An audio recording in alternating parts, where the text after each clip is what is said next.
Salam, Namaste, Adab, and welcome to today's event. Today we are going to listen to Dr. Hashima Hasan on challenges facing Indian Muslim women in STEM education and a personal journey of Dr. Hashima Hasan. She is a Deputy Program Scientist at NASA, James Webb Space Telescope and Astrophysics. She is very well-known scientist in the community as well as in the NASA setup. She is our very senior, good old friend here in the local community of Washington, D.C. And without going further, I'll invite Dr. Tayyiba Hasan to do the introductory remark. Thank you. Thank you. I'm assuming everyone can hear me. So before the show, this program started, Hashima was saying that she had not prepared well. So I will have the disclosure that I am not at all prepared because this is the easiest introduction for me to do and it's short. So I have to, first of all, I want to say that I have attended another one of these functions, Dr. Aziuddin, and I think it's such a marvelous idea to have this this sort of a dialogue going. So, and also by way of disclosure, I am a first cousin of Hashima's, and we share a common paternal grandfather. And on the maternal side, Hashima's grandfather is my granduncle, brother of my grandfather. So we're related in many ways. So this is clearly a conflict of interest here, if it were for anything more than just an introduction. And I am not an AMU alumni. That's another disclosure because this is dominated by that. So Hashima, of course, is, as might be in one of the biographical sketches, got her bachelor's from Lucknow, her master's from Aligarh, MSc, and then enrolled in an MPhil program, and finally got her DPhil, which is what Oxford calls, what the rest of us call a PhD from Oxford University. So she's well qualified, as you just said. And to keep the introduction down to the 2 and 3 minutes, I'm going to simply say that I have no idea what Hashima is going to talk about. And it appears that Hashima didn't have much of an idea till yesterday. So, she's going to talk about the challenges of Indian women in STEM sciences. It is said in India and Pakistan that if you come from a privileged class, you have no challenges. And it's not the same. It may not be the same, and I agree, but the challenges are there. I think there is a glass ceiling. So to come up to this level, and anywhere in the world, and Hashima and I have never talked about this in India, but we have talked about our travails in this country about trying to rise up. So those challenges for women are tremendous. And I will say that even in the most privileged classes, if there is the gender bias, if there is a son and a daughter, there will always be much more of an emphasis on the son's education. Now, we happen to be privileged in that sense that our family, I think, never noticed too much, at least mine didn't. And one could do what we wanted, but there's always, you will probably agree, most of you, that there's always a focus on the son making a career much more than women. And if you're lucky, they let the women go. But the ordinary woman, I think, is far more challenged. And the challenge is not only external. In my mind, the challenge is far more internal, where the ordinary woman does all the house chores, bears children, brings them up, and then goes and tries to make an education. So I train a lot of postdocs and students in my lab, and invariably those from the Asian subcontinent, will always have this even hear that kind of responsibility. So I think there are challenges. And then, of course, outside there is all the challenges that Hashima might talk about. There is this whole thing about sitting in a room and you might suggest something and nobody hears it. And then the guy next to you, and I'm talking about the experience here, a big white guy will repeat the same thing and everyone will think, oh, what a brilliant idea. So these may appear minor, but they all go towards towards your ultimate advancement. And so I chaired the committee here at Harvard on the status of women.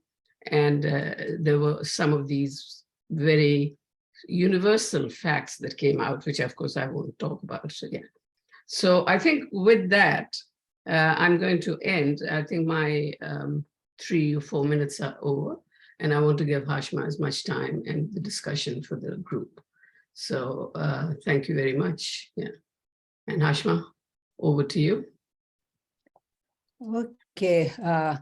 Thank you, Tayyaba, for that kind introduction, and Razi for inviting me. And Tayyaba has said that she's not an AMU alumni, but I would like to mention that her dada and my dada was an AMU alumni. Her father was an AMU alumni, both her brothers and her nephews. So she is from a family where there are 4 generations of AMU alumni. And her brother, Dr. Abrar Hasan, is well known in AMU right now. He's a ENT doctor over there. So you might also mention that both your grandfather and my father are mentioned in the Strachey Hall list, which I was very pleased to see, yeah. Where they have these award or some major recognitions. So they are on that list. Yeah, no, I'm related to the AMU, but very closely. And I go there very often, but otherwise. So Hashima, this is yours now. Sorry. So we are very much an AMU family. We have, I don't know how many of our relatives have gone there and alumni. Anyway, so thank you for that introduction. It's an honor and a pleasure for me to share with this august audience today my personal journey from my birthplace, Lucknow, India, to becoming a scientist at NASA in the larger context of challenges faced by Indian Muslim women in the pursuit of education in science, technology, engineering, and medicine, which goes under the acronym of STEM. Although the 3 women invited by Razi to speak at this forum today have each faced and overcome challenges unique to each of them, there is a thread of commonality. Each of us is a Muslim woman raised on the Indian subcontinent who pursued her passion, went abroad for a higher degree as an unmarried woman, and became a successful career scientist. Tayyaba has mentioned that she is my cousin, and she actually migrated to Pakistan as a child and grew up there. Naseem is almost a generation junior and was raised in Udaipur. So you're going to see, different perspectives here. Now, since the topic is rather broad, I would like to emphasize that the socioeconomic background of every Indian Muslim woman is not the same, and the challenges I identify today are limited to those who have access to education. I am now the Deputy Program Scientist of the James Webb Space Telescope, the most powerful telescope launched by humankind. JWST is a technological wonder. Its 6.5-meter primary mirror, a sun shield the size of a tennis court, and 4 powerful instruments, it is beginning to unlock the mysteries of the early universe. As I look at those incredible images sent by this telescope, I'm taken back to my childhood in Lucknow, when I looked at the clear night skies and wondered what those twinkling orbs of light in the sky were. My favorite rhymes were Chanda Mama Dur Ke and Twinkle, Twinkle, Little Star.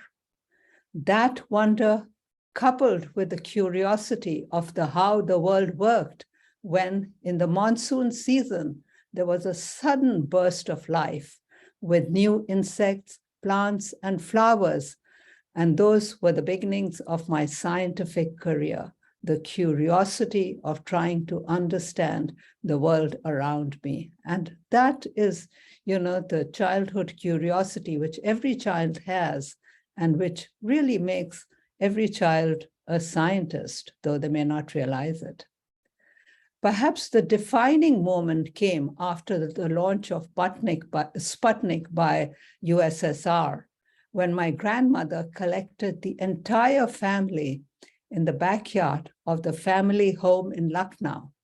And I saw Sputnik go by in the pre-dawn sky like a moving star. A spark for science exploration was ignited in me and was fueled by the ensuing space race between the US and USSR. A visit to Lucknow by Yuri Gagarin, who my siblings and I got to meet, landing of the man on the moon. So there really is something, it's important to expose our children so that something ignites their mind and sets them off.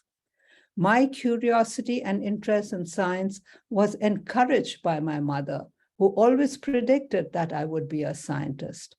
However, being raised as Muslim girls, my sisters and I seldom left home for enrichment activities, such as trips to the zoo, the Lucknow Museum, or even the botanical gardens, which were just opposite our house. In my memory, I think maybe I went there twice as a child.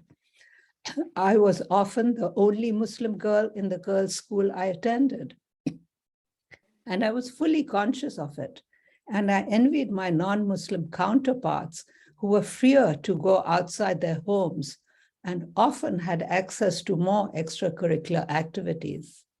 I urge the parents in this audience to nurture the scientific curiosity of their daughters and not to discourage them.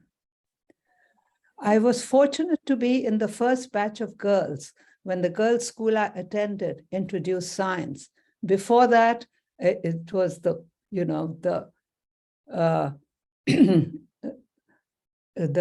feeling and the excuse me, that girls cannot do science. So our school didn't have science. But when I was in the 9th grade, we got a new principal who had just returned from the US, and she decided that girls should do science. But finding women teachers in those days was difficult. We had a rapid turnaround of teachers, especially in physics. And we often found ourselves trying to figure out everything for ourselves. In a way, this was good because it taught us how to think for ourselves and to understand what we were studying rather than to memorize everything, which we were also encouraged to do. We crossed that bridge, and when the decision point came to go further for a higher education, I was under pressure to get married. I decided instead to pursue a BSc in physics, chemistry, and mathematics at Lucknow University. At that time, in those days, we had to choose 3 subjects as primary, though that may have changed now. And since I wanted to do mathematics and I had all my education in the medium of English, I found that my only option was Lucknow University, as there were no women's college in Lucknow at that time, which offered mathematics in the medium of English. IT College, which was an English medium college and did have science, did not offer mathematics. So for a Muslim girl, this was a difficult decision, as I was not used to mixing freely with young men. And Lucknow University came to the rescue and provided a girls' room in the mathematics department, to which we withdrew in between classes. At that time, it wasn't just the Muslims, but I think generally the girls didn't mix with the men. And there were very few girls in mathematics. And in fact, that year, we were considered a big class. We were 12 girls in a class of 72. And there were 4 sections of physics, chemistry, and mathematics. And we were all put into one section, and we were made to sit in the first row so that we were not bothered by the male students, because you have to recognize that the male students were not used to having girls either in their class. And so for a Muslim girl in particular, it was really a very difficult decision. So our labs were strictly monitored by our teachers to ensure that the girls were not harassed by the male students, because when we were doing lab work, either in physics and chemistry, we did have to work together with the male students. So for women pursuing higher education in science, interaction between men and women students and colleagues cannot be avoided, nor is it intellectually healthy to avoid. It's really important to have those intellectual discussions freely. However, such interactions are need to be by and large safe and healthy. And though they tend to be, one needs to make sure that they are. Muslim parents often forbid their daughters from pursuing higher education in science for fear that science corrupts. Parents need to be more supportive, recognize the importance of science, and work with community leaders and educational authorities that the women students get a safe environment. After completing my BSc at Lucknow University, I decided to join MSc Physics at AMU at the urging of my cousin, Dr. Hashima Hasan, who at that time was a graduate student at AMU working on her PhD degree in physics. AMU had just reorganized its curriculum and was at the leading edge. At AMU, for the first time, I was immersed in a world of majority Muslim students. It was an unusual experience. Despite not being the only Muslim in class, I was still an anomaly in the physics department, being one of 3 female students. Since I was the best student, I got due respect from my male counterparts. As in Lucknow University, the girl students kept much to ourselves, except during the labs. After completing my MSc with a first position and a gold medal, Professor Zillur Rahman Khan persuaded me to join a PhD program under his guidance. I'm not sure if I would have gone for a PhD if Professor Zillur Rahman Khan had not persuaded me and given me the courage to go for this. So it's really important to have a mentor who recognizes your potential and gives you the confidence to go ahead with a science career. While under his tutelage, I also got the courage to apply to Oxford University for a DPhil in nuclear physics. As a child, I had always dreamt of Oxford, where my uncle and his uncles had gone, and some of my mother's female cousins. But I didn't think I would ever get that opportunity. But while in Aligarh, I did get that courage to apply to Oxford. And I was fortunate to get admission into an all-women's college, Lady Margaret Hall, and as well as a Commonwealth scholarship. Lady Margaret Hall is no longer a women's college. In fact, I don't think there are any all-women's colleges in Oxford. And I think for many Muslim women, that may be a problem for going to Oxford. I know I myself, certainly at that time, would not have had the courage to go, first of all, leaving my country and going to a foreign country, and then being in a mixed college. So this was a big step for me and my family. My mother kept her word to me that she would not get into my path for a higher degree. I was also aware that I got subtle, disapproving looks from the ladies in my mother's social circle of Muslim women, when my mother proudly told me that I had ambitions to be a scientist. When I decided to go to Oxford, she was told point blank, "Who will marry your daughter when she returns?" And I think that was implying that I would be too smart for Muslim boys. And I'm not sure what the Muslim boys thought of it, but that's what their mothers thought. My mother stood her ground, and I went to Oxford. It was indeed a bold step, leaving India as a single young woman and stepping into the Western world. There were many temptations out there, and it took the strong Islamic values instilled in me throughout my upbringing that helped me resist those temptations. As I grew up, our parents had to manage the delicate balance of giving their children every opportunity of a modern education while not neglecting their basic Islamic values. Every day after school, a Maulvi would come to our house and teach children the Quran, Diniyat, and Urdu. We were taught the namaz and prayed with the family. When we were old enough to fast during Ramzan, we did so religiously. I had by now got used to being one of a small minority of Muslim females in the class, and often the only one. Oxford was no exception. In fact, in the area of theoretical nuclear physics, which I was pursuing, I was the only female.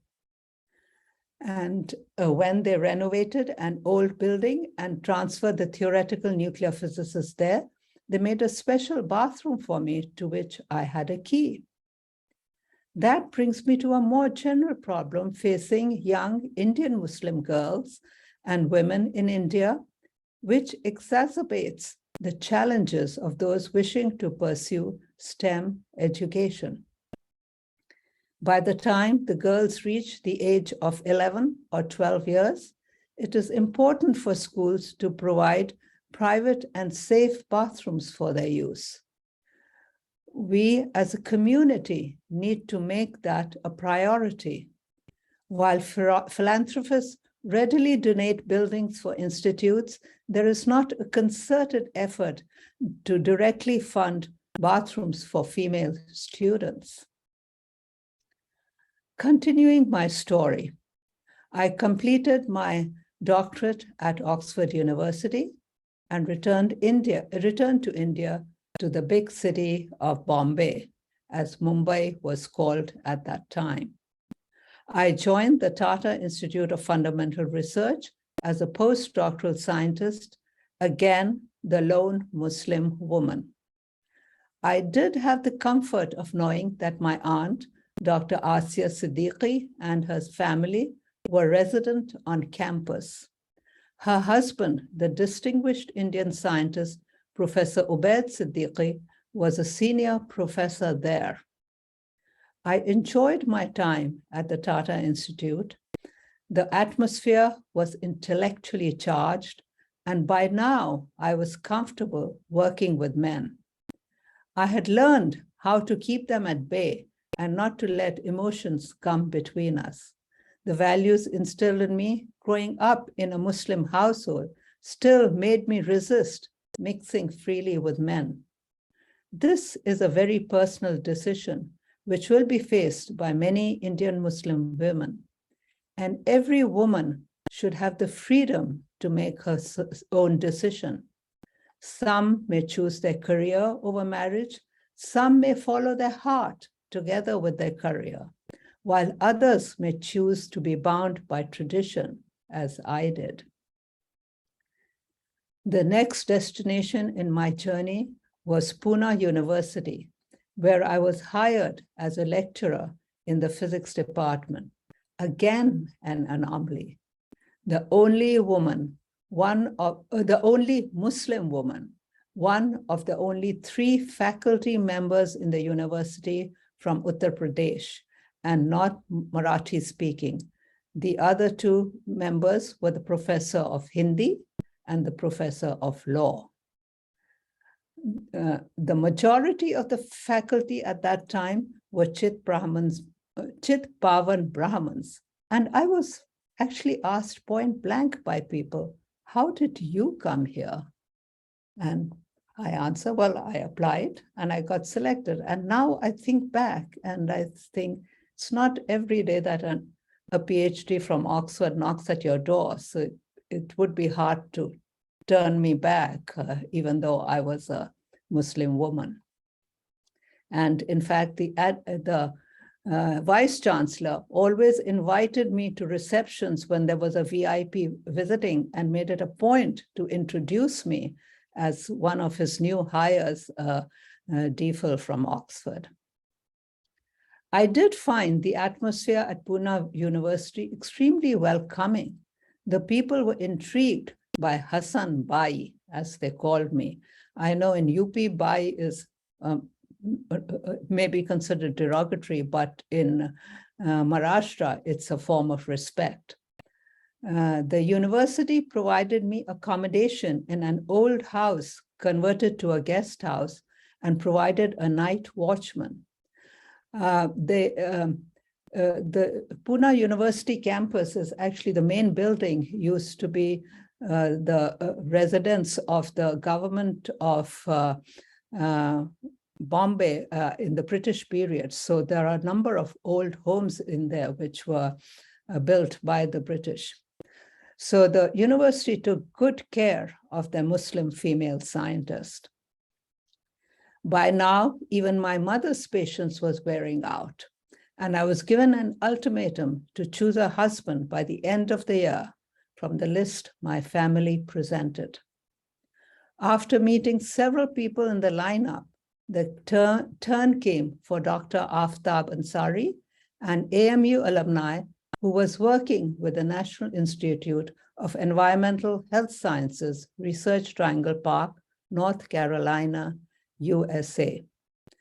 After going through a rigorous grilling with myself at the Taj Hotel in Bombay, when my father asked me to come to Delhi to meet him, I said I had students in Pune and I was only willing to come to Bombay for a weekend to meet any young man he wanted to introduce me to. So my father brought him to Bombay, and we spent 2 hours at the Taj Hotel.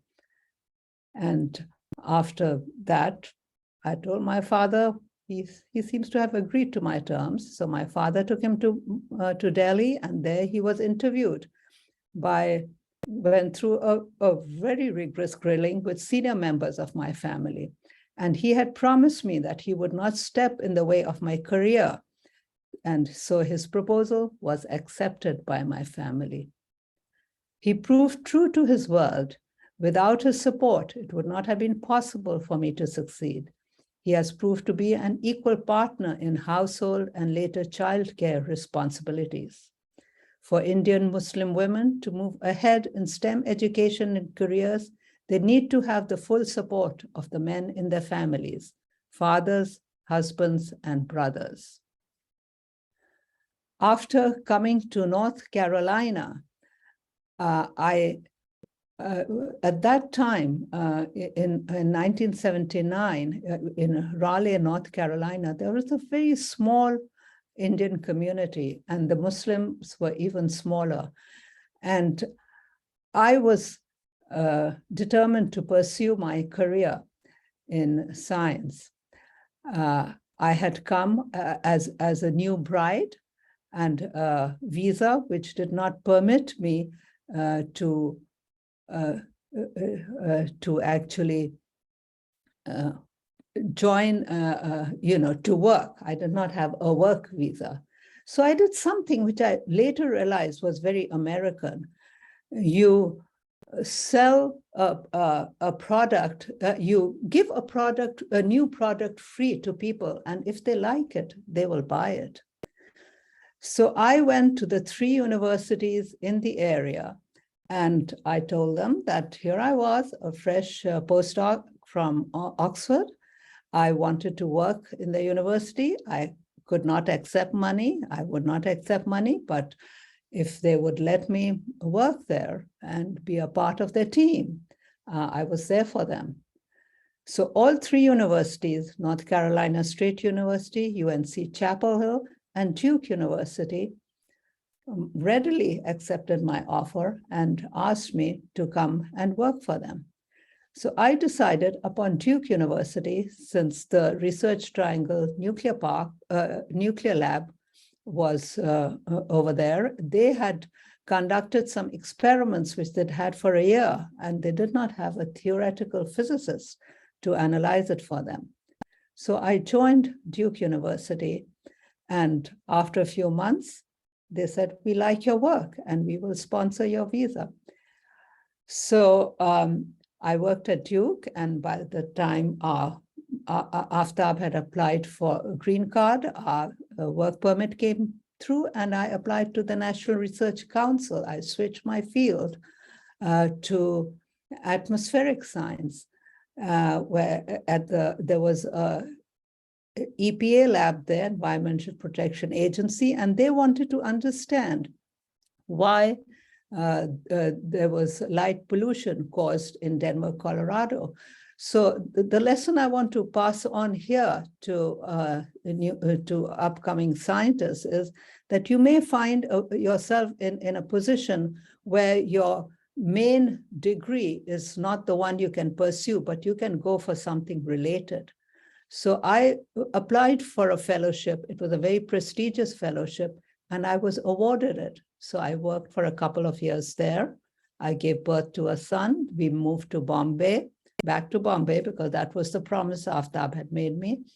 We stayed there for a couple of years and then came back to the US, this time in the Baltimore area. And that's when my direct involvement with NASA started. When I started looking for a job in this area, I found that the physics department at Johns Hopkins was winding up its nuclear physics lab, and it was converting to Department of Astronomy and Astrophysics. And a new institute had opened on the campus, the Space Telescope Science Institute, which was funded by NASA. So I went to meet some people there, and they said that they were looking for someone who would write the optical model software to simulate the optics of the soon-to-be-launched Hubble Space Telescope and its science instruments. And they asked me if I could. Now, with the arrogance of a theoretical nuclear physics, I said, yes, why not? So they hired me.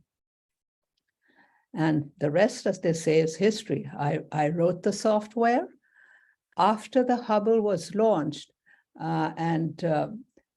many young people, I would say people under 45 probably, don't even know that the mirror of the Hubble is flawed. And the first images that came down were not the beautiful, sharp images that we see now, but they were blurry. And since I had developed a simulation software, I was given the job to analyze those images and characterize them so a fix could be designed for Hubble. I was also given the job to monitor the focus of the Hubble. Since the mirror was flawed, the scientists described what could be the best focus, and this changed with the telescope in space. And I had to monitor that and keep the telescope in best focus. And after the first servicing mission, after the telescope was focused, I was then, I started looking for opportunities elsewhere. Now, I will mention that one of the reasons I decided to move away from the institute was that it was hard for women to get recognition. And as Tayyiba has mentioned, for women of color, it was even harder. And although I had done this work, all the credit went to my boss. It wasn't even shared with me. So I started feeling like, I wanted to just get out and do something else. And I saw other women were also less recognized, but they got more recognition. The white women got more recognition than I did. So I looked around. I found a job opportunity. A job was advertised for a visiting senior scientist at NASA headquarters. This was something completely new to me, but I decided to apply. And they interviewed me and they gave me the job. Now, again, as Tayyiba has mentioned, that you can be in a good position, but you still have hurdles before you. You have to find ways to cross those hurdles. I could have stayed on at Space Telescope, but I found another opportunity. So I joined NASA headquarters. I started working. I was the scientist discipline scientist for ultraviolet, visible, and gravitational astrophysics. I started managing the missions in ultraviolet and visible astronomy, as well as in gravitational astrophysics. They had a mission called Gravity Probe B, which was the principal investigator was Stanford University. So one of the first jobs I found was I was sent off to Stanford to the monthly review for Gravity Probe B. I had to set up review panels, things I'd never done before.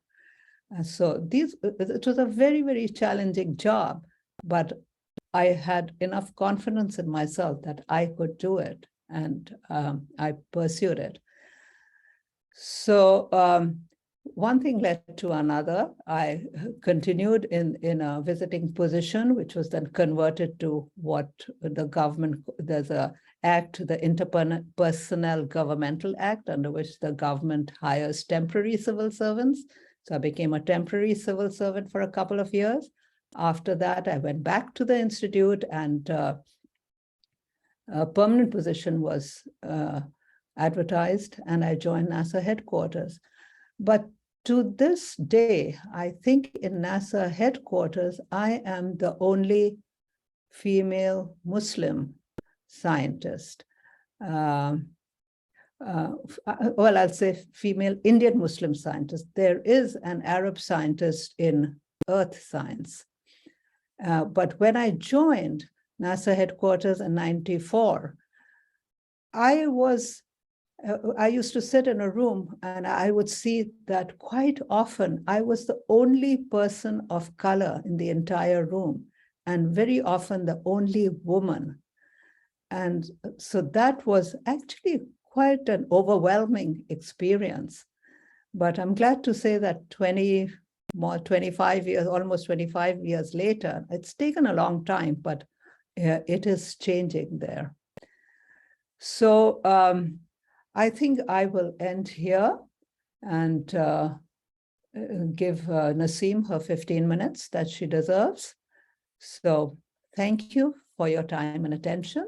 And I will now hand over to Naseem. And Naseem Hashima, since I'm not interfering, it would be nice or better for audience that you introduce also next speaker, at least some background introduction about her. Yes, I was about to say that Naseem is a astrophysicist and a scientist at NASA Ames Research Center in California. She grew up in Jaipur, and she writes in her blog that it was a lonely chapter in her astronomy book that got her hooked onto astronomy. So I was actually quite excited to see that science books in India now do have a lonely chapter in astronomy, because none of mine did. And so, as I said earlier, there's something which sparks the mind of a child. And for Naseem, it was this chapter in astronomy. And she went on for her higher degree to the UK, and then she is now in a really important position. She is the project scientist of one of our very important observatories, SOFIA, Stratospheric Observatory for Infrared Astronomy, which is a partnership between NASA and the German Space Agency, where the Germans provided a telescope which was put into a 747, which India used to call the jumbo jet, and which NASA bought from Pan Am, which used to be an airlines. And this observatory conducted science for several years and is now completed its mission. And in fact, it was retired just a few weeks ago. Yeah. So Naseem is a distinguished scientist and in a very senior position at NASA Ames. So over to Naseem. Oh, thank you, Hashima, for those. That's a very kind and a nice introduction. I want to say hello to everyone who's joining here today, and good evening to folks who are joining us late from India. I'm joining you from California, so it's early for me, like another gentleman who had said earlier. So I want to thank Razi and Hashima for inviting me to provide remarks at this forum. I have to say that I've done a lot of public outreach, but this is a new forum for me. And I have not previously spoken specifically about this topic, a very important topic. And so thanks for inviting me. And Hashima, I thought from your email, I thought I had 6 to 7 minutes. So my remarks I prepared were brief, but not a problem. Please feel free to ask me questions and details about my career when we get to the Q&A. So I want to just say first, Hashima, your talk was so amazing. I loved it. And the reason I enjoyed it so much is what you said, that although I'm a generation apart from you, there's some elements that are very similar. And so some things have changed since you started your journey to higher education and to becoming a distinguished scientist at NASA. But some things have not changed since when I was growing up in Udaipur.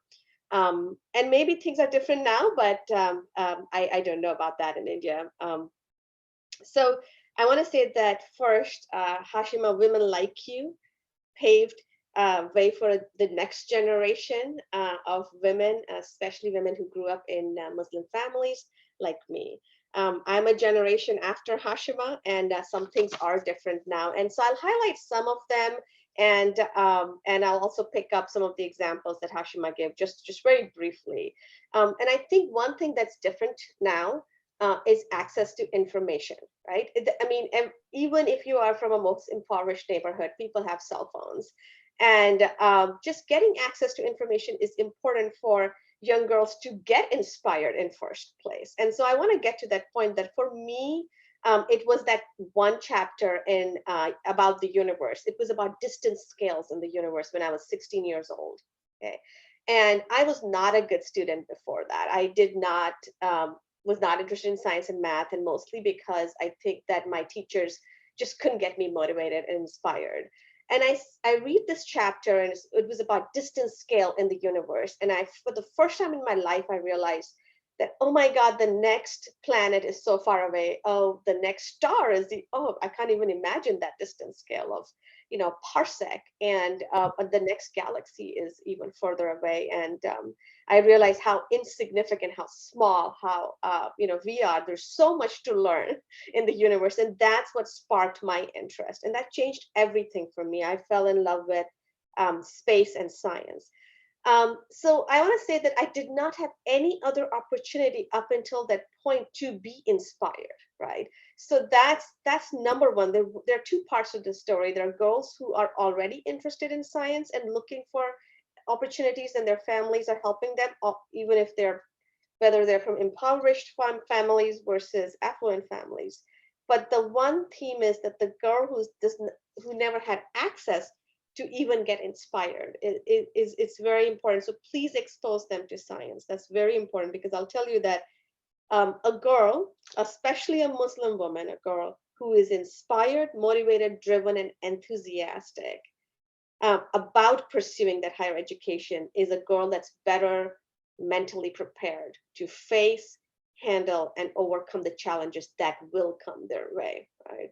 So for me, the journey started in Udaipur when I was 16 years old. And just because, Hashima, you mentioned the importance of men in your life, I just want to say the first thing I did is I went to my brother, who's the most amazing person to me in the world. He's a climate scientist. He's here in University of Boulder, Colorado.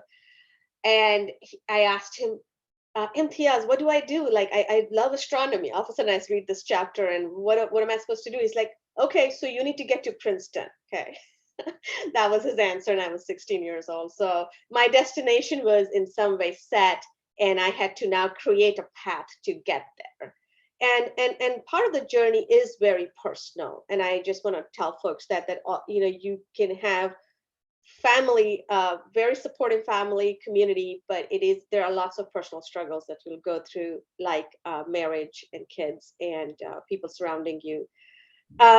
So the next point I want to come to is that once they are inspired, as a family, as a community, as leaders, please nurture their interest and empower them. I want to use this word empowerment, and I wrote it down here.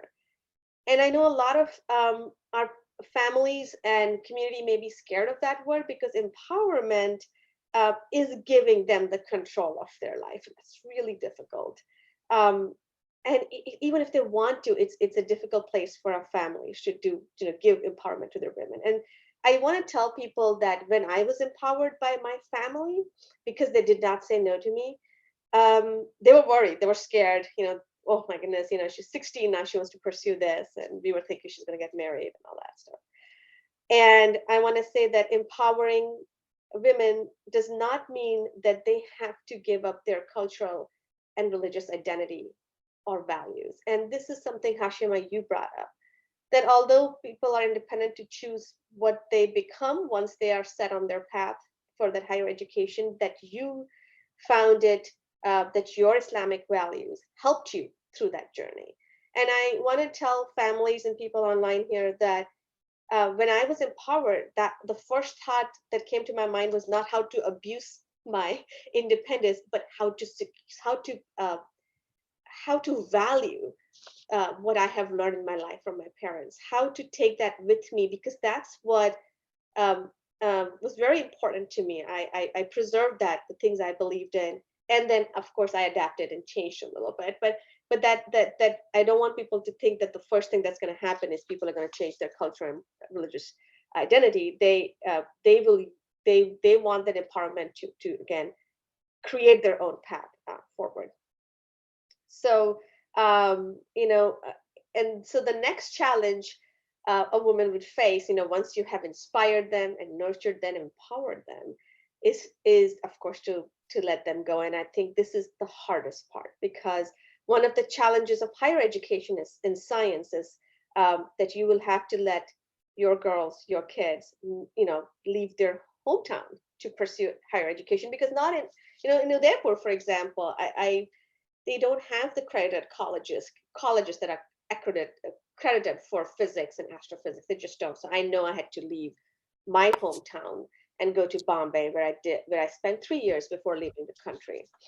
And so I think that is very difficult. That's a roadblock, I think, for our families, and for also for the girls who are leaving. So letting them go is hard, and so I think this is where we need a critical support from family, our communities, to provide them the safe environment, provide them, even when they leave, to always reassure them that they're there and they're always available to talk and take care of them. So with that, I'm going to these are my concluding remarks, but I would very much please ask me questions and details about my career. I'm very happy to answer them. But I want to end by saying the great men in my life: my father, who never said no, amazing person. my brother who just always mentored me, and then my amazing, amazing husband, Eric. Of course, that's also non-traditional. I married to an American, Eric Burke, who's himself is an astrophysicist, and he's taking care of kids now. And he has been my equal partner or even more through this journey. So thank you so much. Back to you, Razi. Well, what a story. So today was a very different than our usual events. Well, before we go, let's just see what we have for the next week. Very different from science. It is on FAS. Every last Saturday of the month, we do a literary cultural program, always organized by Danish Iqbal Sahab. And this event will be Chandros or Meri Jaan, Faqat Chand Heroes. They are going to have a rendering letters between Alice and Faz, Alice Faz's wife, and it will be followed in between with a couple of ghazals and nazm of Faz. So over to Faisal. Faisal will be doing the question answer session. Faisal is our host, and he will take care about all the questions or comments that will come, and whether addressed to Dr. Hashima or Dr. Naseem. And we have plenty of time because usually we go for more than 90 minutes. And so 30 minutes are certainly for question, answer, comments. Welcome you all, and over to you, Faisal. Thank you, Razi bhai. Please raise your hands, digital or through the chat, ask questions, and I'll call one by one. So while we are waiting, Naseem said something which reminded me when she talked of her brother, that when I started doing science in school in the 9th grade, they didn't offer mathematics, they did offer biology. And I was interested in mathematics. So I learned mathematics from my brother's books so that I could enter college and do mathematics. So when I entered intermediate, I had brought myself up to speed by reading my brother's books. So that's where my brother contributed. Dr. Syed Haider, Mr. Syed Haider. जी मेरा सवाल doctor हाशमा Hasan से है। ये इस जो James Webb space telescope है, उससे बहुत एक्सपेक्टेशंस थी कि कुछ नई चीज पता चलेगी, तो कुछ ऐसी आप शेयर करेंगी जो कुछ इतने दिन हो गए उसको लॉन्च किए हुए, what we have received from Yes, if you give me a minute, let me pull up a presentation, and I have one page at the back which has some of the latest images. I think it's this one.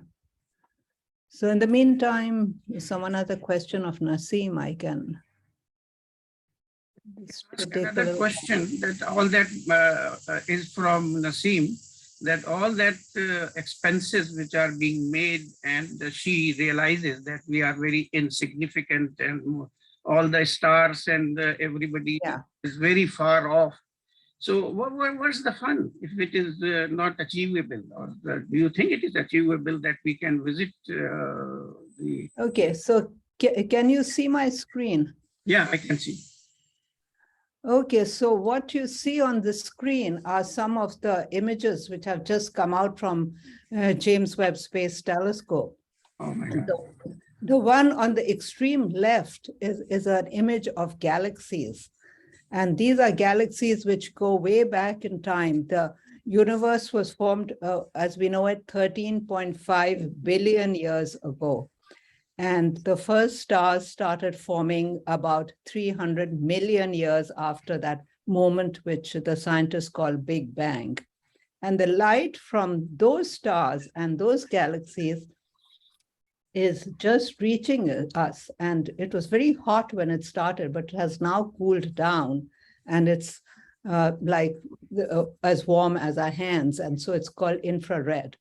So James Webb detects that light from those first stars and galaxies. So those are the new things we are going to learn. And in the image below is a star-forming region, which was hidden from other telescopes because of a lot of dust there. And the infrared light is showing us the stars forming. On the right-hand lower side is a dying star showing how stars die. And on the top right, in the middle are the interacting galaxies. There are 5 galaxies interacting. And these are all things which have been observed by older telescopes, but not in as much details to know what's going on. And on the right-hand side is one of the most interesting ones. There's a planet around another star, not our star, but another star. And that was observed by one of our earlier telescopes. And what James Webb has been able to study the atmosphere of that planet and tell us what is present there. And they have seen some water molecules there. And then on the next page, here's a picture of Jupiter, which has never, in so much detail, it has never been observed before with any of our telescopes. Here we see the aurora and hazes on Jupiter. And here's another one. This came out a few days ago. This is a galaxy showing dust lanes. So these are just a few examples of what Hubble can do. Of what Webb can do. Yeah, let's say very clear and really amazing pictures. I'm glad you had them available. So thank you very much. Amir bhai, next you are. Go ahead.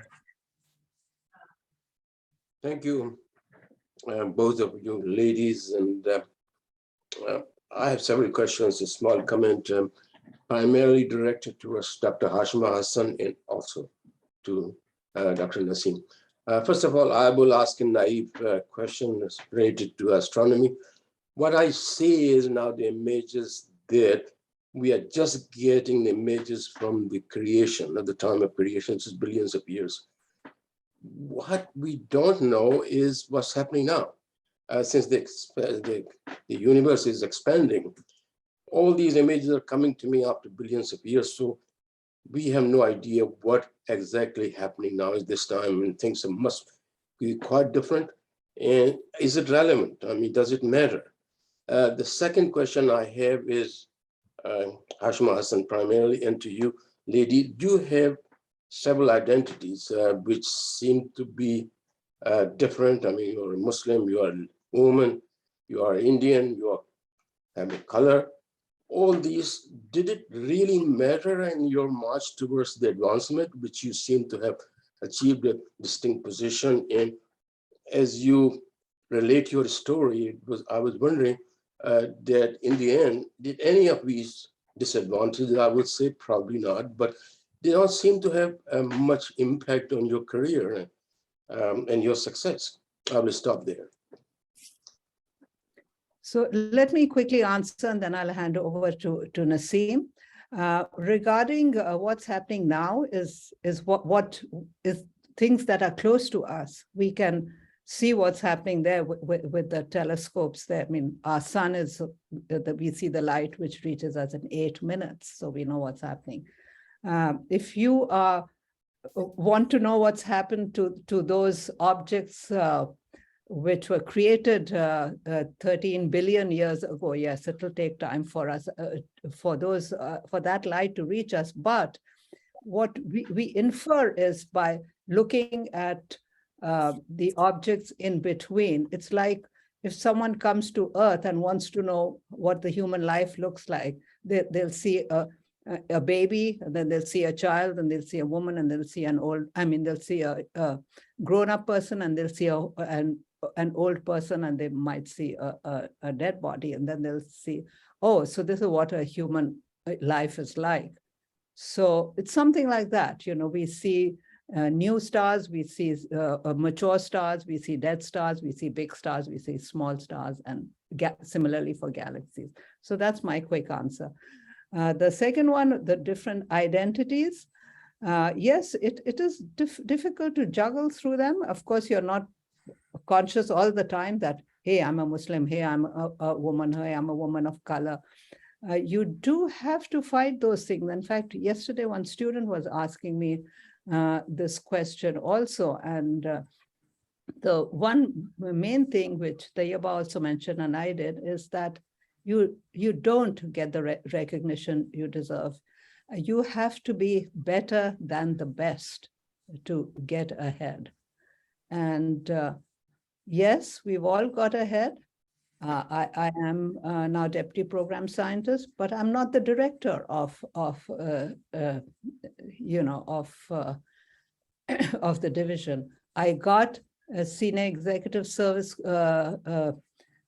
qualification, certification in 2004, but they didn't ever make me a senior executive and gave me no reason for that.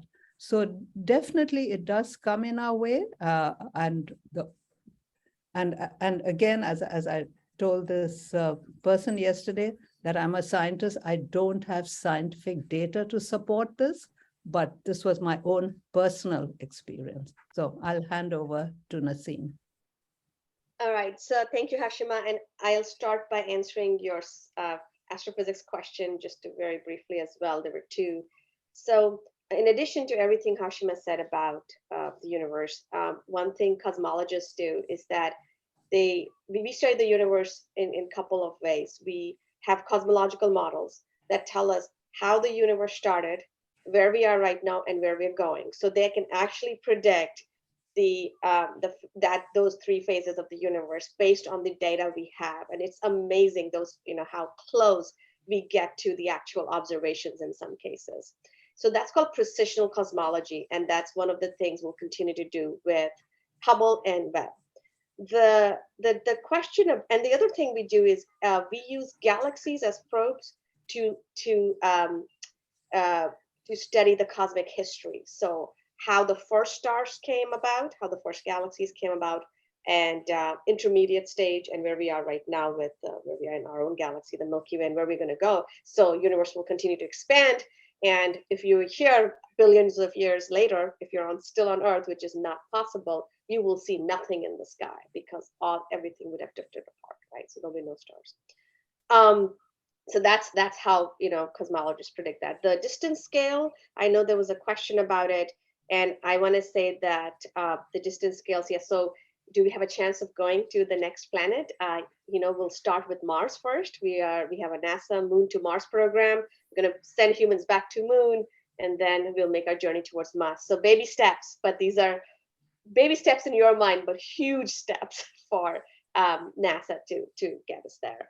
So the thing about identity, I will say that everything Hashima said, plus for me personally, being a woman was the biggest thing than anything else, the person of color or where I'm coming from. I think that, and I think, no, to a certain extent where I was coming from, because I was a little timid little kid, right? And I didn't have the confidence, and I had a lot of insecurities. So most of my struggle after coming to the US was a personal struggle, because I was surrounded by people who had so many opportunities. So I had to work extra hard, and I had to be, I was always thought of the timid kid. But then 5 years, you gave me 5 years, and I was, at the forefront, like Hashima said. So, and it meant good friends and good support. So and I'll stop there. Back to you.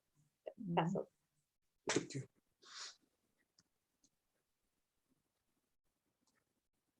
Faisal? Oh, I am sorry. Back to the organizer. Sorry, I think I Yeah. Sorry, my mute button was giving me a hard time. Sab, you're next. First, let me use a well-known शेर with slight alteration. मैं अकेली ही चली थी जानिबे मंजिल मगर, मैं अकेली ही चली थी जानिबे मंजिल मगर, लोग आते ही गए और कारवां बनता गया. So this holds true for Dr. Hashima Hasan. So my question is, are you getting questions from South Asian women in general, and Muslim women in particular, asking your advice and guidance that they are interested in getting into this field? No, I'm not getting direct questions. I think I only got a direct question from one young woman when I gave a talk in a virtual talk in Lucknow. I mean, a young Muslim woman. She actually sent me a couple of emails also. She was doing biology and she said she really wanted to do mathematics, but her family was discouraging her from doing that. But in general, no, I have not really been getting direct questions. When I address classes or in school, then the girls will stand up and ask questions. But and what about our community here in the Washington area in particular, and also in the United States and North America in general? I have heard from a couple of, again, through the internet, there have been a couple of organizations in student-run or young professional-run organizations in the United States, and a couple of schools which have asked me, but not, I think there's only one from our community. It was called Ignited Minds by Purdue University. But I've heard from a lot of institutes in India, but not here and none locally. Okay. I'm slightly going to deviate from the order because I see Aftab bhai have mustered enough courage to raise his hand and ask a question. So Aftab bhai, you go ahead first. You have to turn on the sound. आवाज हमेशा से बंद रही. Aftab bhai, unmute करें please. All right.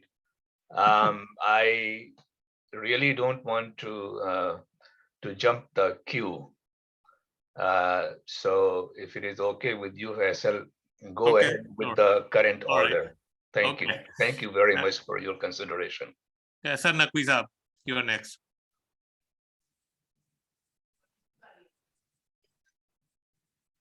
Yes, sir, Naqvi Saab. Nazir Saab. Hello. Hello. Can you hear me? Yes, go ahead, Kaisar Saab. Okay. I was really impressed with Dr. Hashima Hasan and Naseem. Congratulations. I'm a Pakistani based in Toronto. So it's a different opinion in a way. I was just thinking that, I would, it would be very good that if you ladies who have been very successful and in your career and whatnot, everything, could you spread the message for especially for women and Muslim girls through some kind of, how many people, frankly speaking, how many people know these two ladies are so successful and Muslims?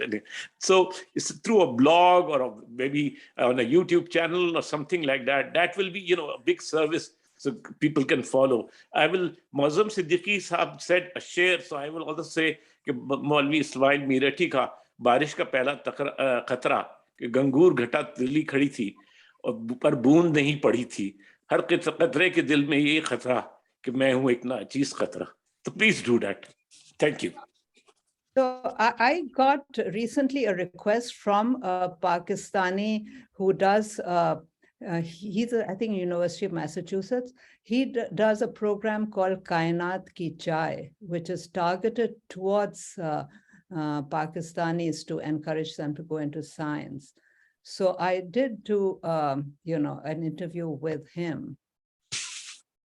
May I interfere a little on this particular issue, Kaisar Saab and all, that I yesterday and actually a couple of days back also deliberately targeted Muslim women scientists or who are in science, all PhDs of Jamia Millia Islamia, Aligarh Muslim University, Jamia Hamdard, elsewhere, to invite them to listen, you ladies, okay?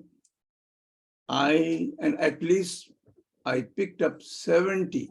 Can you believe that there are 70 plus PhDs in different positions, professors in these institutions, all Muslims, in Muslim institutions. There is such a lack of enthusiasm in learning and joining, though it is their thing.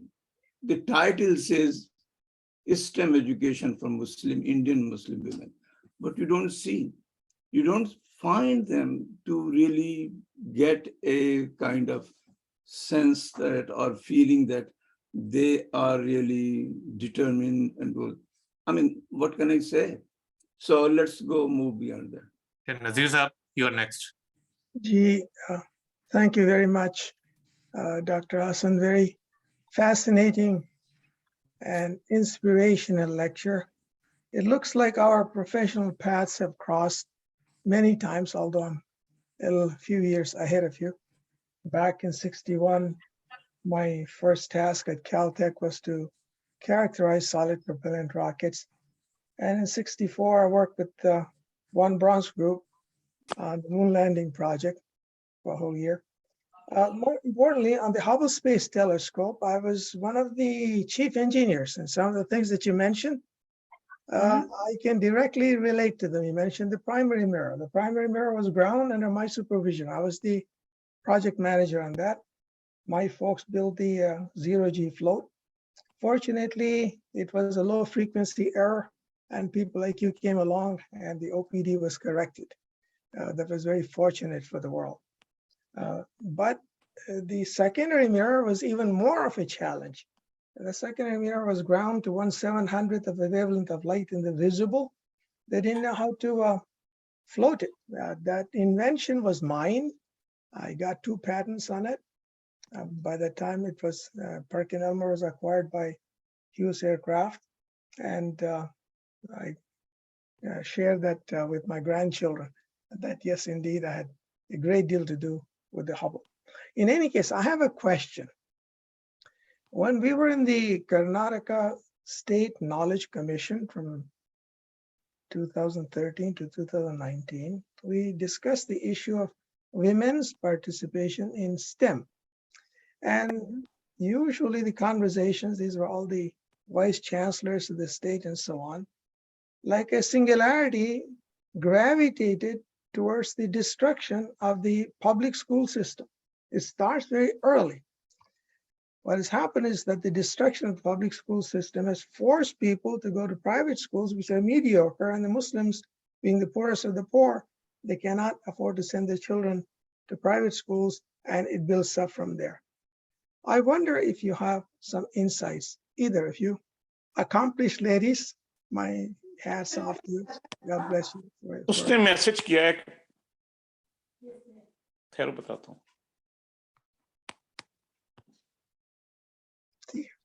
I'm done with my question. So are you asking about in India or in the US? Yes, in India, in India. In India.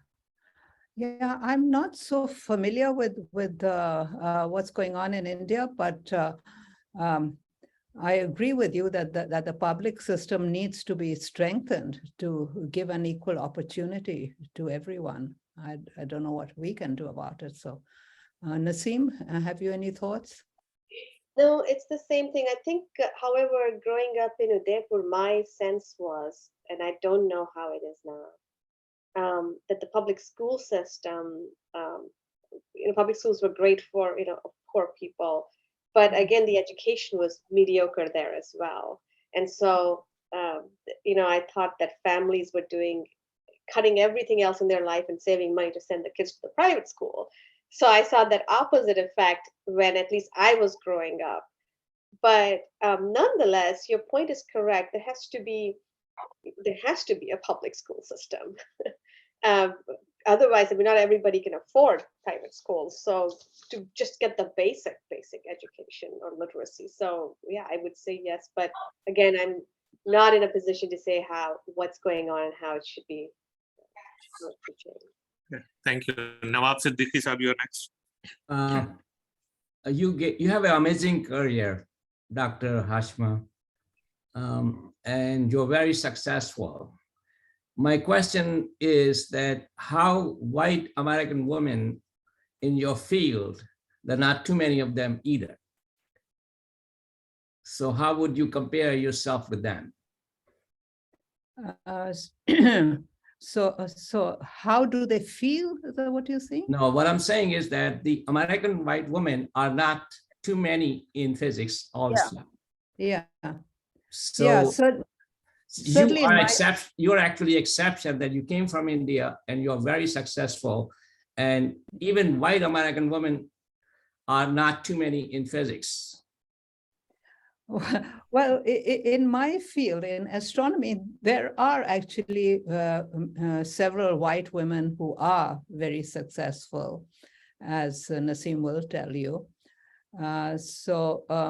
They are few. You are right. They're very few, and more so in my generation. There are more in Naseem's generation and fortunately more in later.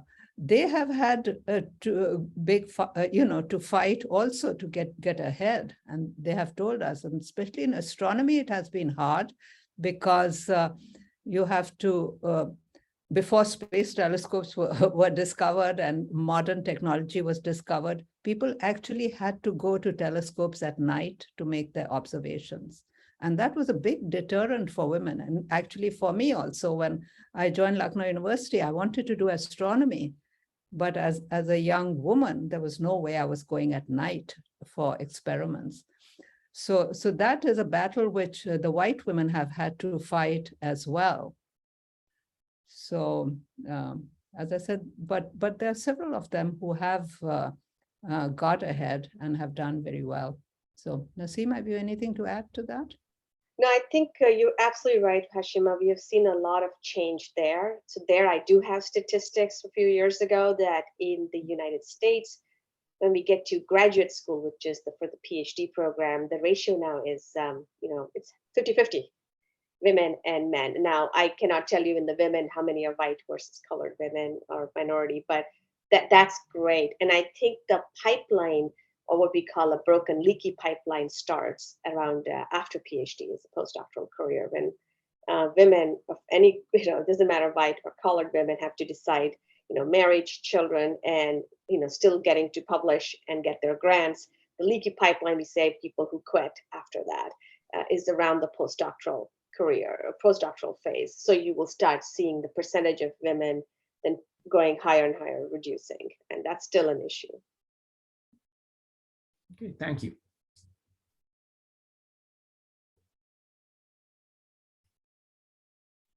Thank you. Sorry, Aftab, you next.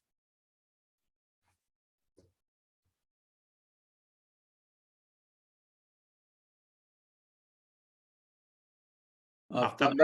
Yeah, got it. So this is my first meeting with Naseem.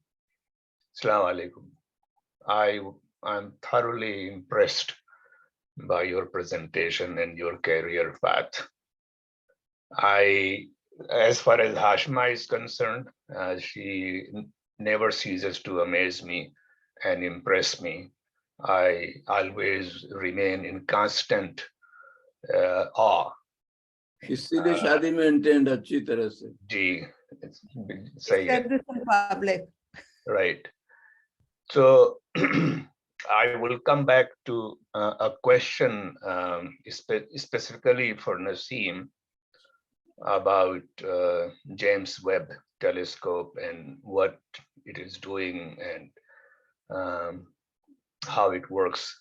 But before that, I just want to say that the Karwa that Muazzam Sahab mentioned, it really needs to increase more.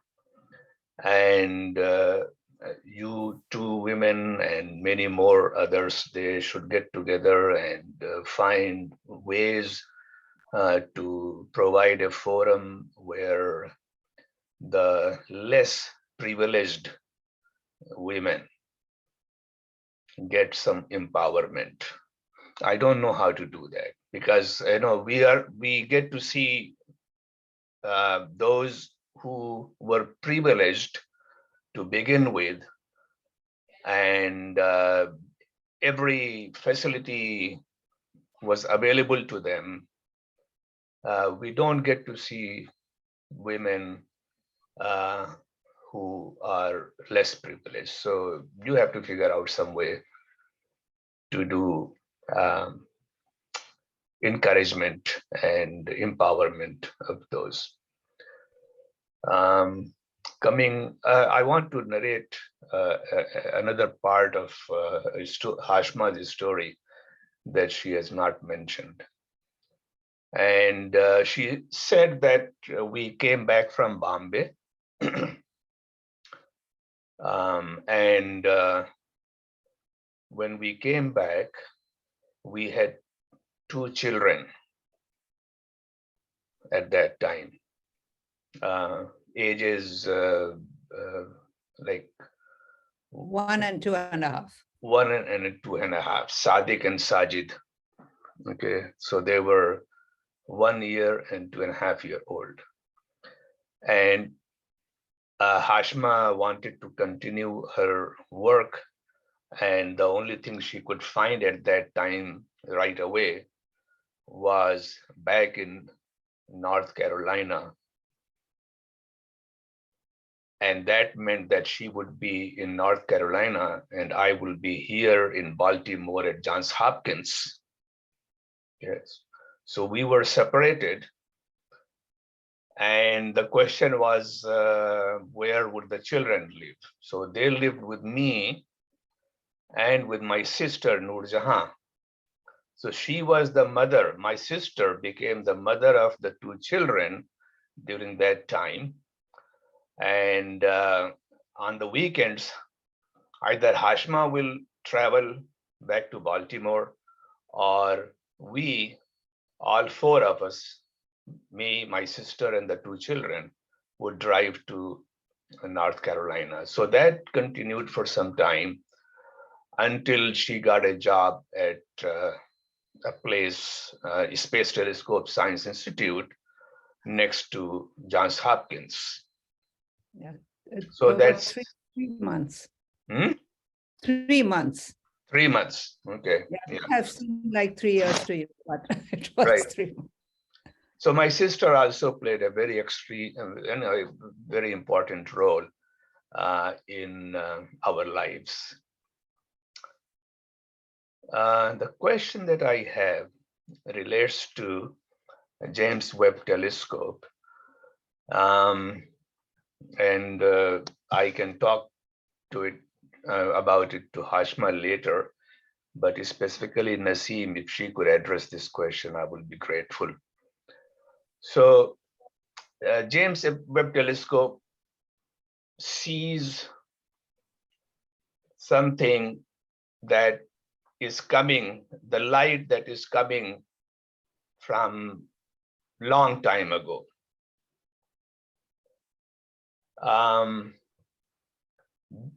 How do you come to know when, since you don't even know the distance of that object, just talk about one object that it is looking at, okay? One galaxy, for example. Let's talk about one galaxy that it is focusing on, okay? We don't know how far it is. So we don't know how much time it will take for that light to come to us. So there are 2 unknowns there, the distance and when it was formed, that galaxy, okay? So how do you reconcile with that as to what you are seeing when that happened? That's one question.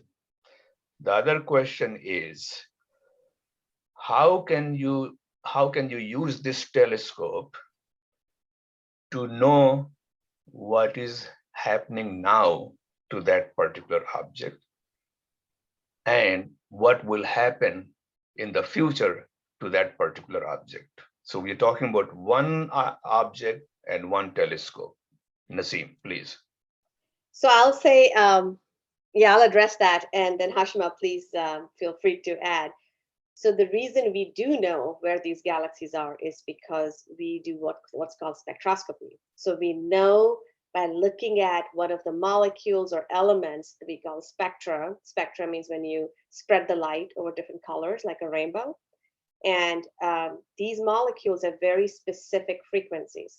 We know that because we could produce them in the lab here on Earth. So we know their rest frequency, and we know and by measuring with James Webb and other telescopes as well, we by the spectral line in these galaxies, their spectra, we know exactly where that frequency shift is. So these are absorption spectra? Yeah, it's absorption. You can do emission. Okay. It will be emission in these galaxies, not absorption. So it will be all emission lines. So the Doppler shift is what's telling you, of course, how fast these galaxies are moving and where they are. It's called redshift, right? So the technical term is we know the redshift. We can determine the redshift of these galaxies, and then there are models to convert that into distance. So we do know you can't determine the distance exactly, but actually the redshift determination is pretty good. So we know where they are. Can we know from James Webb what's happening to these galaxies now? No, absolutely not, because you're breaking the basic law of the universe. We cannot travel faster than the speed of light. So what you are seeing is how they were, right? Because you are trying to understand, reconstruct the history of the universe, right? And it's like archaeology, right? You just know how they were, how they were, okay, not how they are. But you can know how they are because the galaxy evolution and evolution of stars, we have studied them for ages. We know theoretically, we know from observations. So we study different, we study them in different phases. So how the galaxies were then, and then the next redshift and the redshift next to it. So like you start from redshift 10, and you 9, 8, 7, 6, and then you come to redshift 0, which is the Milky Way. So you can construct the entire history of the universe and study about various phases of galaxies. So that's how we know how Milky Way came to be. So there's so there's this the whole field. You just described why we do this. And thank you for all the other comments you made. Very important to continue to inspire the young, young Muslim women. And I just want to address one question that folks were, one of the gentlemen was worried about. Hey, what are you doing to talk to other women? At least from my end, my parents always call me to give advice, career advice, and talk to women, young girls in my hometown in India, and I do my best to do that. But yeah, it's not a very organized way. Back to you, Hashima, if you have any comments. Otherwise, those are my remarks. Yeah, no, so I think Naseem has summed it up very nicely, and that's why I gave the analogy of someone coming on Earth and wanting to see how a human is born and how does it die. They just want to know it now. They don't want to wait 70, 80 years to see how the baby becomes an old man. So they see various stages, study various stages, and then they say, okay, this is how a human life proceeds.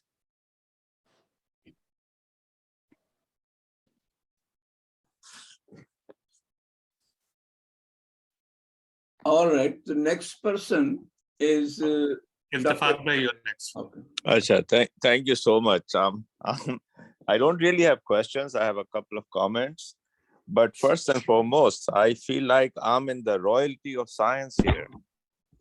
I've heard from two ladies who have worked on the Hubble telescope and the Webb telescope, and also a gentleman, I'm very sorry I didn't get his name, who was involved in grinding the mirrors for the Hubble telescope. So this is amazing. This is just absolutely mind-boggling that I'm in the company of these distinguished people. My comment is about the inclusion of females in science. I was in Pakistan just 10 days ago, and I was asked to do a presentation in Karachi University, which is my alma mater. And in the chemistry department, I was amazed to see that 70% of the students were females. The faculty members, I think, are about 50-50. This ratio is shifting very rapidly towards female. This is just anecdotal, but I have read in a number of places that the ratio of female to male students in universities is shifting rapidly towards females. It's 60-40 in some cases. So I think female participation in sciences has a nice trajectory. There is a leaky pipeline, but if the pipeline is full, a lot more will go through. That was my comment. Thank you for again this great presentation. Okay, thank you. Shadab Saab, you're next.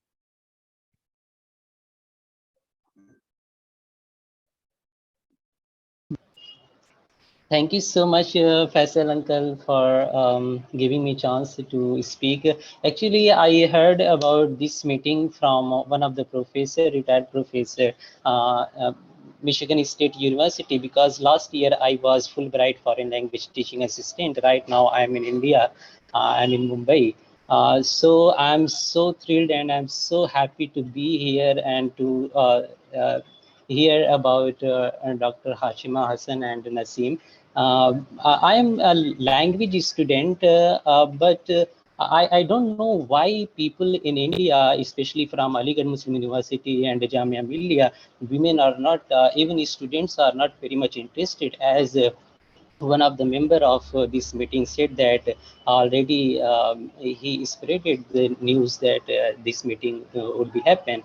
But it is really very great meeting. I think this is a big inspiration for Indian students who are pursuing their education in this particular field. My question is related to, because all I see all the here mostly Muslims are there, and you have already a belief system. And when we have a belief system and we consider that Allah is a great, and he is the creator of the whole universe. So you, Dr. Hashima and Naseem, you are from this field. When you see the universe so closely with your study, how do you perceive the power of Almighty God? And because we just read something and we whatever the people say, like our scholar, our Maulana says about the power of God, we just believe on that. And you have seen very closely the telescope and the whole power of God. So I'm just curious to listen from your side that how you perceive the power of God. Here is the challenge. Yes, so we as scientists see what we observe, and we try and draw conclusions from there. We are trying to figure out how does this universe work, and I think that's where our power ends. Just to understand whether it's the universe or if it's the plants or animals. That's pretty much what scientists do, to observe what's out there, to understand how it works. And I'll let Naseem, say her bit. So I want to thank you for that question. We get that question quite a bit when I go for public speaking from children as well. That how do you reconcile? That this is a question of philosophers. Okay, I'm not even. I'm not qualified to answer it, but I will say this personally speaking. I'm not a practice Muslim, but I have a deep respect for the religion, for my parents, how they follow it, and for all religions. I've studied them intellectually. I know about them. And I think that for me, the way I explain it to kids, I don't say this part, but I say that, your belief, you said the creator created this universe. It's our responsibility to understand it, to explore it, to see how things work. They left it with this. We need to take care of it, take care of our planet. And that's how I see it. It's our responsibility to understand it, explore it, and have fun, while discovering this. This is the best part. So, sorry, that's my answer. And I don't think I've answered your question completely, but. Right. Thank you. There's a question in the chat from Hiram Gul. क्या ये सच है कि हर आवाज black holes में record हो रही है? Sorry, what was the question again? Are the black? Is it true that? Is it true that every sound is being recorded in the black hole? Not that I know of. Not an expert. Okay. Imtiaz Saab, you're next.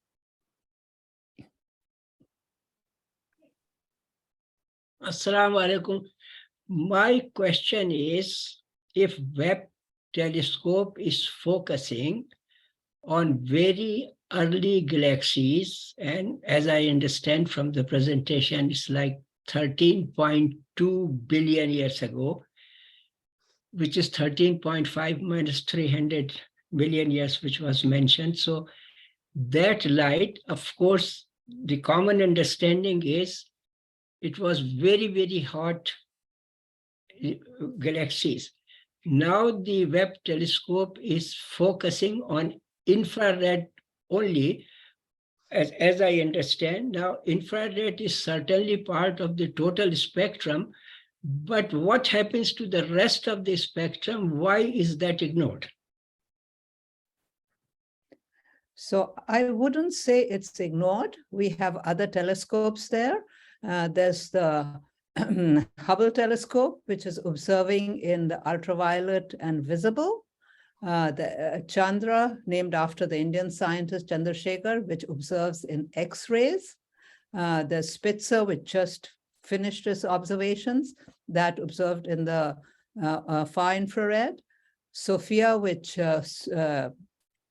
Naseem is a project scientist for, that observed in the far infrared. And there are lots of other telescopes, which, there's the gamma ray telescope Fermi, which observes the gamma rays. So we have telescopes covering the whole spectrum. You can't do it all with one telescope. So each telescope focuses on a specific part of the spectrum. Is there a benefit on using infrared for Webb telescope? Any particular reason for it? Yes, because we want to see the first stars and galaxies, and the light from them, it has stretched in 13, as the universe is stretching, that light is also stretching and it's cooling. And so by the time it reaches us, it's in the infrared. So if you want to see the first stars and galaxies, we have to observe in the infrared. Also, infrared penetrates dust clouds. So seeing, objects, newborn stars, which are forming behind dust clouds at closer distances than the first stars, we have to observe in the infrared.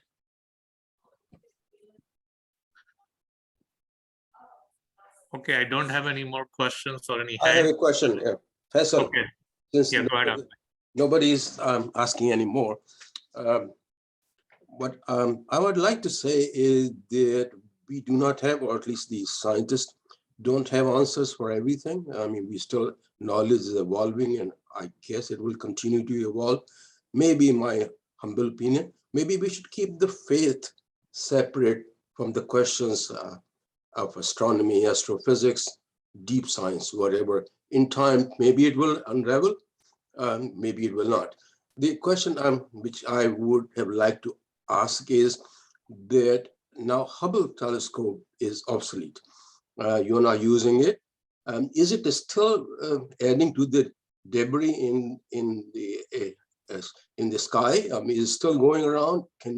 Or the ones before, can they be removed from so they don't clutter our universe or atmosphere, or whatever it is in our atmosphere, because they are beyond. What happens to these telescopes which are no longer in use? So thank you. So the Hubble telescope is not obsolete yet. It's very much in operation, and we expect it to continue in operation. But yes, one day, it is being pulled down by gravity, and one day it will re-enter the Earth's atmosphere. It's quite a while just now before that will happen. And so NASA is looking at options. One to reboost it, to make it a little higher, so it continues operations. Now, what happens to these telescopes? In my memory, the Gamma Ray Observatory, which was another big observatory, it re-entered the atmosphere and fell in the ocean. And so that's what pretty much happens. They just re-enter and fall into the ocean. And there's definitely is a concern about the cluttering of space. And NASA tracks every object in space, the Johnson Space Center. And but Webb is, because you mentioned Webb that. is, yeah, Webb is 1 million miles from the Earth, so I don't think that's going to re-enter anytime soon. Well, thank you. But you thought the images you're receiving now from Hubble is blurred, not very clear, and probably not as useful. Is that not right? So what else it is doing? The Hubble, the image was blurred when Hubble was launched in 1990. Then 1992 in the servicing mission, that was fixed, and subsequent science instruments also fixed the error in the introduced by the mirror. They are fixed in the optics of the instruments.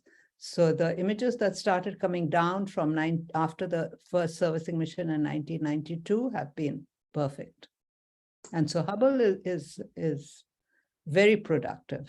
It's producing thousands of papers a year. There is another hand raised, Faisal, Jamila. Yeah, Jamila, you can go ahead. सभी को अस्सलाम वालेकुम। मेरी आवाज आ रही है? जी आ रही। मैं हिंदी में बोलूं चलेगा? बिल्कुल। इससे पहले मैं हाशमी मैडम को और नसीम बहन को बधाई देती हूँ कि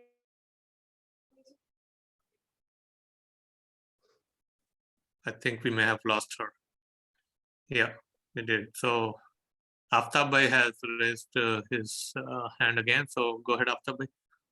So you said NASA is tracking every object in space. Can I continue? Is Jamila back? Yeah, जी. Thank you. Sorry, कट गया था. मेरी आवाज आ रही है ना? हाँ, continue please. हाँ, मैं सबसे पहले हम दोनों बहनों को बधाई देती हूँ क्योंकि ये दोनों आसमान के से दो तारे हैं जिनको देखकर हम सपने बूंद सकते हैं, हम जैसे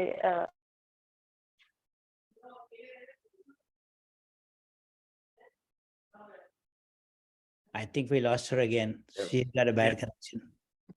All right. So in between, short question, is NASA tracking the red Tesla that was sent some time ago in space? Probably is. Do you want to buy that Tesla? I have the same Tesla, the red color Tesla in my garage. No personal questions. Yeah, I just wanted to add something about, Amir Saab's interest in Hubble. All the data from NASA's telescopes, so every telescope is placed in archives. So if anyone wants to analyze that data, it's open to the public. So the Hubble data and Webb data is in archive at Space Telescope Science Institute. From other infrared telescopes, it's in California in IPAC, and from high energy X-ray data, that's at HESARC in Goddard. So if you want to analyze that data, it's open to the public. Thank you. Generosity. All right, Razi bhai, no more questions. So can we wrap up?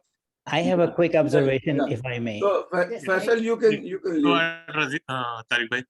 I have a quick observation. My comments were asked by others, so I'm skipping the question. But congratulations to both Hashima and Naseem for breaking the glass ceiling and succeeding so well. I will be revealing my age when I say that even in the United States, when I first joined graduate school in engineering, even white Americans used to say, there were hardly any girls, students. White Americans used to say that the girls that you might see in engineering are people who cannot find a marriage partner. This was the case. This was the case in the United States, forget India.